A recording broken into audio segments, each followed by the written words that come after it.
আমি এখন আহ্বান করছি জনাব মাওলানা রেদওয়ান সাহেবকে, মাদ্রাসা পরিষদ সোনাইমুড়ি উপজেলা। আসসালামু আলাইকুম ওয়া রাহমাতুল্লাহি ওয়া বারাকাতুহু। আলহামদুলিল্লাহি রাব্বিল আলামিন ওয়াসসালাতু ওয়াসসালামু আলা আশরাফিল আমবিয়া ওয়াল মুরসালিন ওয়া আলা আলিহি ওয়া আসহাবিহি আজমাইন। আম্মা বা'দ।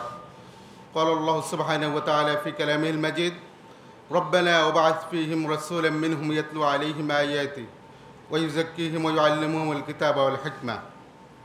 صدق الله العظيم। বাংলাদেশ আদর্শ শিক্ষক পরিষদ সোনাইমুড়ি উপজেলা কর্তৃক আয়োজিত আজকের এই অনুষ্ঠানে উপস্থিত সম্মানিত অতিথিবৃন্দ, আমার সামনে উপবিষ্ট আদর্শ শিক্ষকবৃন্দ, মহান আল্লাহর শুকরিয়া আদায় করছি যিনি আমাদেরকে আজকের এই অনুষ্ঠানে উপস্থিত হওয়ার তৌফিক দান করেছেন। দুরুদ সালাম মানবতার মুক্তির দূত, মানবতার মহান শিক্ষক, পৃথিবীর সর্বশ্রেষ্ঠ শিক্ষক, আদর্শ শিক্ষক হজরত মুহাম্মদ সাল্লাল্লাহু আলাইহি সাল্লামের প্রতি, যিনি আসলে আমাদের সবার জন্য তো আদর্শ, বিশেষভাবে আমাদের শিক্ষকদের জন্য একেবারে অনুকরণীয় আদর্শ, যার আদর্শ সম্পর্কে মহান রব্বুল আলামিন বলেছেন, লাকাদ কানা লাকুম ফি রাসূলিল্লাহি উসওয়াতুন হাসানা লিমান কানা ইয়ারজুল্লাহ ওয়াল ইয়াউমাল আখির।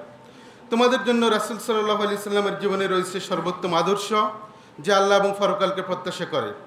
সম্মানিত উপস্থিতি, আমরা জানি আমাদের প্রিয় নবী হযরত মুহাম্মদ সাল্লাল্লাহু আলাইহি সাল্লাম নিজে বলেছেন, ইন্নামা বুইসতু মুআল্লিমান লিউতাম্মিমা মাকারিমাল আখলাক। নিশ্চয় আমি একজন শিক্ষক হিসেবে প্রেরিত হয়েছি। আমি প্রেরিত হয়েছি তোমাদের চরিত্রের উত্তম গুণাবলীকে পূর্ণতা দান করার জন্য। আর সে লক্ষ্য নিয়ে, সেই উত্তম চরিত্র সম্পন্ন এবং উত্তম চরিত্র সম্পন্ন নাগরিক তৈরির উদ্দেশ্যে মূলত আদর্শ শিক্ষক ফেডারেশন কাজ করার লক্ষ্যে আজকে অনুষ্ঠান আয়োজন করেছে।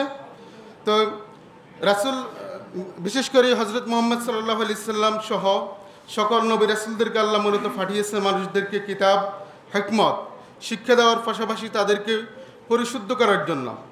তো আসুন আমরা আদর্শ শিক্ষক ফেডারেশনের যে চিন্তা চেতনা, সেই চিন্তা এবং চেতনায় উদ্বুদ্ধ হয়ে আমরা আগামীতে এমন একটি জাতি উপহার দিব, এমন কিছু নাগরিক উপহার দিব যারা মানুষদেরকে সত্যিকার জ্ঞান শিক্ষা দেবে, পাশাপাশি তাদেরকে পরিশুদ্ধ করার জন্য ভূমিকা রাখবে। এই উদাত্ত আহ্বান জানিয়ে আমি আমার সংক্ষিপ্ত আলোচনা এখানে শেষ করছি। আসসালামু আলাইকুম ওয়া রাহমাতুল্লাহি ওয়া বারাকাতুহু।